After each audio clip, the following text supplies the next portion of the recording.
Hello students, बढ़ते हैं finally last topic की तरफ, सोप एंड डिटर्जेंट के बारे में। अच्छा, ये ऐसा वाला टॉपिक है जिसके अंदर आपके पास कोई रिएक्शंस नहीं है, कुछ रट्टा मारने वाली जैसी चीज नहीं है। आपके पास 3 डेफिनेशंस करने हैं और कुछ टर्म्स को समझना है। अगर आप उन टर्म्स को समझ जाते हैं तो इनफैक्ट आपके लिए डेफिनेशन भी बड़ा आसान हो जाएगा। सो सोप एंड डिटर्जेंट की अगर बात करें तो पहले ये समझ लेते हैं कि सोप एंड डिटर्जेंट के पास, सब्सटेंस के पास ऐसा क्या होता है जिसकी वजह से वो क्लीनिंग प्रॉपर्टी दिखाता है। अगर आप सोल्यूबिलिटी की बात करो ना, तो ऐसा होता है कि अगर कोई चीज वाटर में सोल्यूबल है तो वो ऑयल में इनसोल्यूबल होगी, अगर ऑयल में इनसोल्यूबल है तो वाटर में सोल्यूबल होगी।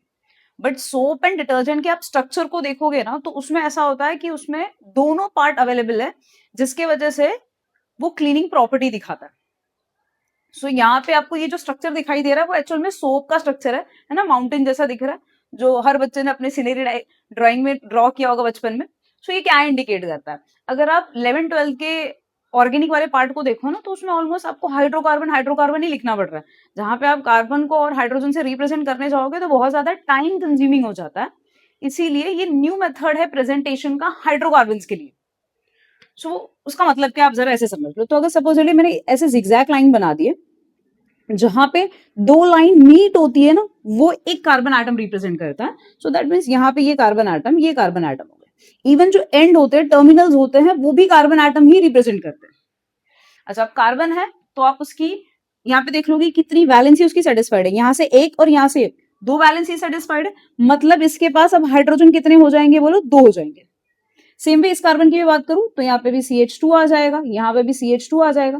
भाई इस कार्बन की अगर मैं बात करूं तो यहाँ पे इसने सिर्फ एक ही बॉन्ड किया हुआ है ना, दैट मीन्स इसके पास हाइड्रोजन कितने आ जाएंगे? 3 आ जाएंगे। इसके पास हाइड्रोजन कितना आ जाएगा?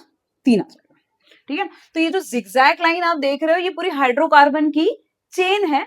और यहाँ पे आपके पास ये कार्बोक्सिलिक एसिड है, सो दैट इज C है, डबल बॉन्ड O वाला ग्रुप है, O है, एंड दैट Na+ या फिर K+ हो सकता है।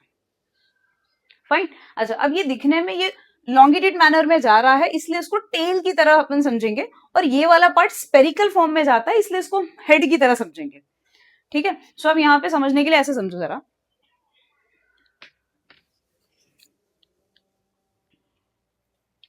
ये वाला पार्ट जो होता है वो वाटर में इनसोल्यूबल होता है ना, वाटर में इनसोल्यूबल होता है तो हम उसे टर्म दे देंगे हाइड्रोफोबिक इन नेचर है।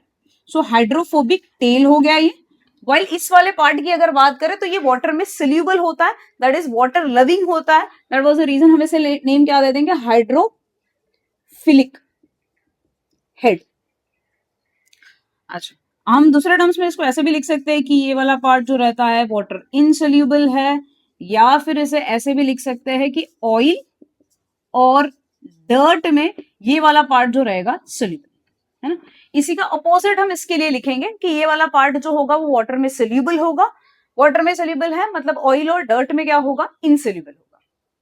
फाइन, इतनी बात समझ में आ गई। अच्छा, अब आप ये वाले टर्म्स से अगर हम डेफिनेशन पे जाए तो देखो डेफिनेशन क्या बोलता है कि जो सोप होता है ना, वो या तो सोडियम या तो पोटेशियम सॉल्ट रहेगा, और लॉन्ग चेन रहेगी किसकी बोलो? कार्बोक्सिलिक एसिड की। तो अगर आप अपने दिमाग में इस वाले पिक्चर को रख लो तो उससे आपको डेफिनेशन याद हो जाएगा ना। तो डेफिनेशन क्या बोलता है? सोप आर सोडियम और potassium salt of long chain of hydrocarbon, है ना। जिसका जनरल फॉर्मूला हम कैसे लिख सकते हैं? दैट इज समथिंग R करके लिख सकते हैं। ये पूरा कार्बन का चेन है तो R करके लिख देंगे। फिर आखिरी में अपने पास क्या है? C है, डबल बॉन्ड O वाला ग्रुप है, Na+ या फिर K+। So this is something general formula of soap. अब ना इसके क्लेंजिंग प्रॉपर्टी की बात करते हैं। ये मैंने टब ले लिया, टब में पानी डाल दिया। जब इसके अंदर मैंने डिटर्जेंट को या सोप को रब किया तो वो कैसा स्ट्रक्चर बनाता है मालूम है? ये वाला जो स्ट्रक्चर है इसको हम शॉर्ट में ऐसे भी तो प्रेजेंट कर सकते हैं, ऐसे, मतलब n नंबर ऑफ टाइम होगा और ऐसे स्पेरिकल वाला फॉर्म होगा। सो दैट इज समथिंग। ये जो जिगजैग वाला पार्ट है, हाइड्रोकार्बन वाला पार्ट है, वो तो वाटर से दूर रहना पसंद रहेगा ना, पसंद करेगा, तो इसलिए ऊपर की तरफ रहेगा, और हेड वाला पार्ट नीचे की तरफ चला जाएगा। सो दैट इज जिगजैग वाला पार्ट बाहर की तरफ, हेड वाला पार्ट जो रहेगा वो अंदर, है ना। सो जो हम डिटर्जेंट को या सोप को वाटर में डालने के बाद फोम या झाग जो देखता है ना, वो झाग वाला पार्ट जो रहता है वो हाइड्रोफोबिक टेल रहता है। अच्छा, इवन आपने इस चीज को नोटिस किया होगा, अगर ऑयल वहां पे डाल दो या फिर आपका हाथ बहुत ज्यादा गंदा है तो वो झाग वाला पार्ट बहुत कम हो जाएगा। या फिर इसी टब के अंदर मैं सपोजिटली यहाँ पे एक ऑयल ड्रॉप डाल दूं, इसमें ऑयल ड्रॉप डाल दूं या फिर डर्टी क्लोथ को डाल दूं, सो क्या होगा, ये जो टेल वाले पार्ट जो बाहर की तरफ है, जो वाटर के अंदर जाना पसंद नहीं कर रहे, वो क्या होगा अभी, वो सब डिटर्जेंट की तरह जो वाटर से दूर प्रेजेंट है, अब वो यहाँ पे वाटर के अंदर आएंगे और जो ऑयल या फिर कह दो डर्ट प्रेजेंट है उससे अलाइन होना शुरू कर देंगे, है ना। सो अलाइन वो कुछ इस मैनर में होता है कि ये कुछ ऐसा स्पेरिकल वाला स्ट्रक्चर बना लेते हैं। अच्छा, तो ये जो आपको ऐसा स्पेरिकल वाला स्ट्रक्चर जो दिखाई दे रहा है ना, इस स्ट्रक्चर को कहते हैं माइसिल्स। अच्छा, एक बार लाइक आई थिंक 2024 में ये क्वेश्चन आया हुआ था, ड्रॉ द स्ट्रक्चर ऑफ माइसिल। अच्छा, माइसिल का स्ट्रक्चर बनाने के लिए 2 मार्क के लिए आया था। तो देखो बड़ा आसान सा स्ट्रक्चर है जिसके अंदर आप जस्ट इंडिकेट करोगे कि यहाँ पे ये जो पार्ट प्रेजेंट है दैट इज ऑयल ड्रॉप है या फिर डर्ट लिख दो, and this part is something hydrophilic वाला पार्ट है, and this part is something ये जिगजैग वाला हाइड्रोफोबिक वाला पार्ट है। ठीक है, आई थिंक क्लियर है आपको। ये वाले पार्ट में से इतना चीज समझ में आना चाहिए कि सोप का डेफिनेशन क्या है। अच्छा, ये वाला स्ट्रक्चर आपको एग्जाम में कभी नहीं पूछा जाएगा, हाँ, बट इस स्ट्रक्चर से ये पता होना चाहिए तुम्हें कि हाइड्रोफोबिक वाला पार्ट वाटर सोल्यूबल है, या हाइड्रोफोबिक को टेल बोलते हैं या हेड बोलते हैं, है ना। ये चीज बस आपको पता होनी, ये वाला टर्म इंपॉर्टेंट है यहाँ से, है ना, ये वाली टर्म इंपॉर्टेंट है, और वाटर सोल्यूबल इनसोल्यूबल वाला पार्ट इंपॉर्टेंट है। सो 2 चीज यहाँ से अपन ने स्टडी की हुई है, एक है सोप के बारे में, दूसरा है माइसिल के बारे में। ठीक है, इवन माइसिल की भी डेफिनेशन अपने को करने की जरूरत है। सो लेट्स गो, माइसिल का डेफिनेशन क्या है, डिटर्जेंट क्या है। So topic is done. So बात करें माइसिल के डेफिनेशन की। देखो डेफिनेशन इतना बड़ा सा लिखा हुआ है ना, आप बस माइसिल के स्ट्रक्चर को देखो, आपको डेफिनेशन एक बार में याद हो जाएगा। माइसिल के स्ट्रक्चर में आपके पास क्या है कि ये जो आयोनिक एंड वाला पार्ट है ना, ये जो स्पेरिकल वाला पार्ट बनाया गया वो एक्चुअल में कार्बोक्सिलिक वाला पार्ट है, सोप या डिटर्जेंट का हेड वाला पार्ट है। सो इसलिए इसको स्पेरिकल मैनर में बनाया गया।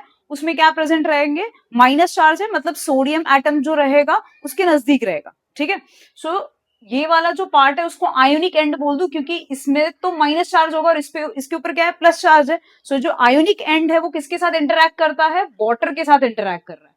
ठीक है, और ये जिगजैग वाला जो पार्ट है, टेल वाला पार्ट है, वो किसके साथ इंटरैक्ट करता है, ऑयल के साथ या डर्ट के साथ इंटरैक्ट कर रहा है। सो अब डेफिनेशन पे आ जाओ, क्या बोल रहा है, ionic end of soap dissolves in the water, ionic end of the soap dissolves in the water while the carbon chain dissolves in oil. Carbon की चेन किसमें डिसॉल्व होती है, ऑयल के अंदर। समझ में आ गया पहली पॉइंट। दूसरा, ये जो एग्रीगेट बनाता है, ये जो ऐसा स्ट्रक्चर बनाता है, the spherical aggregate of soap molecule in a soap solution, in the soap solution in water is called micelle. I think easy सा है डेफिनेशन। Okay, that's it. और आपको माइसेल का स्ट्रक्चर याद रखने की जरूरत है। चलते हैं डिटर्जेंट पे। डिटर्जेंट में भी सेम वे, आप डेफिनेशन पे पहले मत जाओ, इस स्ट्रक्चर पे जाओ। अगर आपके दिमाग को ये स्ट्रक्चर समझ में आ जाता है तो आपके लिए डेफिनेशन बड़ा आसान होगा। तो आपके पास स्ट्रक्चर में क्या बोल रहा है कि ये जिगजैग हाइड्रोकार्बन वाली चेन है दोनों के पास, और एंड वाला पार्ट उनके पास क्या है, यहाँ पे SO3 वाला ग्रुप है, सल्फोनिक एसिड वाला ग्रुप है, और ये मेटल कौन सा है, सोडियम का है। अच्छा, डिटर्जेंट में पोटेशियम नहीं प्रेजेंट होता क्योंकि पोटेशियम उतना हार्श नहीं होता, सोडियम हार्श होता है ना। तो जो वॉशिंग वाले सोप्स होते हैं उसके अंदर सोडियम प्रेजेंट होता है, दैट इज डिटर्जेंट के अंदर भी सोडियम ही प्रेजेंट होता है। So that is detergents are generally sodium salt of sulphonic acid, this is sodium sulphonic acid, और अमोनियम सॉल्ट विद क्लोराइड या फिर ब्रोमाइड आयंस हो सकते हैं। जैसे हमने इसमें सोप के अंदर में पढ़ा था कि सोडियम हो सकता है या तो पोटेशियम हो सकता है, सेम वे अमोनियम वाली चेन होगी, उसके साथ आयन क्लोराइड का हो सकता है या तो ब्रोमाइड का हो सकता है ना। तो देखो डेफिनेशन आपको रट्टा मारने की यहाँ जरूरत नहीं है, आप सिंपल से इन स्ट्रक्चर्स को याद रख लो। जिगजैग मैनर है, then you have SO3H Na के साथ, यहाँ जिगजैग मैनर है अमोनियम ग्रुप के साथ Cl और Br। ठीक है, चलते अभी नेक्स्ट वाला पार्ट अपने पास क्या है, सोप एंड डिटर्जेंट का डिस्टिंग्विश है, and then hard water and soap water के बारे में है, and topic is done finally. So last part we have hard water and soft water के बारे में। ठीक है, देखो हार्ड वाटर सुनते ही, मतलब मैं अगर क्लास में हार्ड वाटर पूछूं तो बहुत सारे बच्चों का ये जवाब आएगा, आइस क्यूब्स, है ना। मतलब वाटर है, लिक्विड है, अगर वो सॉलिडिफाई हो जाता है तो वो हार्ड वाटर हो जाता है। ठीक है, हार्ड वाटर ऐसा बिल्कुल भी नहीं है। अगर आपके घर पे टैंकर वाटर आता है या फिर वाटर बहुत ज्यादा सॉल्ट कंटेन करता है, so we call it as hard water. While अगर जो मिनरल वाटर की बात करें या फिर ड्रिंकिंग वाटर जो होते हैं वो सॉफ्ट वाटर होते हैं। ठीक है। अच्छा, अब या समझोगे कैसे इस चीज को, या फिर आइडेंटिफाई करना है, हार्ड वाटर दिया हुआ है, दूसरा सॉफ्ट वाटर, तो देखने में तो दोनों क्लीन दिखाई देंगे, but internally dissolve salt present होते हैं हार्ड वाटर के अंदर। सो अगर आप सोप को रब करोगे हार्ड वाटर के साथ तो वो फोम नहीं बनाएगा। फोम नहीं बनाएगा तो क्या बनाएगा, प्रेसिपिटेट बनाएगा, व्हाइट प्रेसिपिटेट बनाता है। उस व्हाइट प्रेसिपिटेट को हम स्कम कहते हैं। That white precipitate is called as scum.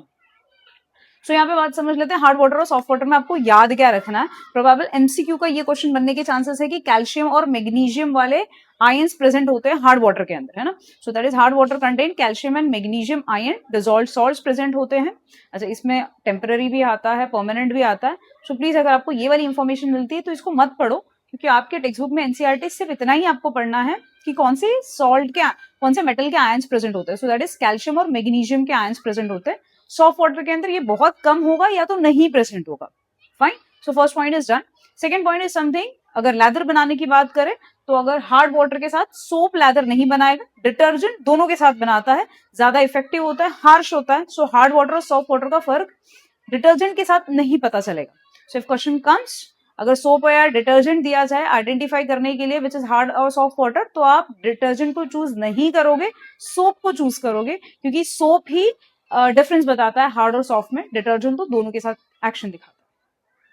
आखिरी वाला पॉइंट है, अगर आपके घर में हार्ड वाटर आता है तो वहां पे अगर आप सोप यूज कर रहे हो क्लेंजिंग के लिए तो सोप बहुत ज्यादा वेस्ट होता है, क्योंकि वो लैदर नहीं बना रहा, स्कम बना रहा, तो क्लीनिंग प्रॉपर्टी आपको दिखाई नहीं देती है। वाइल अगर इसकी बात करें, सॉफ्ट वाटर में बहुत जल्दी झाग बना लेता है, लैदर बना लेता है। That was the reason soap waste नहीं होता। चलते सोप एंड डिटर्जेंट की बात करते हैं। सोप एंड डिटर्जेंट के डिस्टिंग्विश में आप सबसे पहला डेफिनेशन वाला पार्ट लिख दोगे, है ना, दोनों के डेफिनेशन जो भी है। नेक्स्ट वाला पार्ट हमने जो यहाँ डिस्कस किया, सेम पॉइंट यहाँ पे भी लिखा हुआ है कि सोप जो है वो स्कम बनाता है हार्ड के साथ और लेदर बनाता है सॉफ्ट के साथ। वाइल इसकी बात करें, ये दोनों में डिस्टिंग्विश नहीं करता, भेदभाव नहीं करता, हार्ड वाटर और सॉफ्ट वाटर सबके साथ रिएक्शन कर देगा। Soaps are biodegradable, non biodegradable. अच्छा, क्लीनिंग प्रॉपर्टीज की अगर बात करें तो सोप की क्लीनिंग प्रॉपर्टी जो होती है रिलेटिवली लो होती है, वीक होती है, वाइल डिटर्जेंट की जो होती है वो ज्यादा अच्छी होती है, इफेक्टिव होती है, क्लीनिंग एक्शन जो है ज्यादा दिखाई देता है। So that's all with the carbonyls compound. We have completely done with the carbonyls compound. Expecting कि सारे बच्चों ने देखे होंगे सारे वीडियोस को, हेल्पफुल रहा होगा आपके लिए। So good luck for your boards. Bye bye.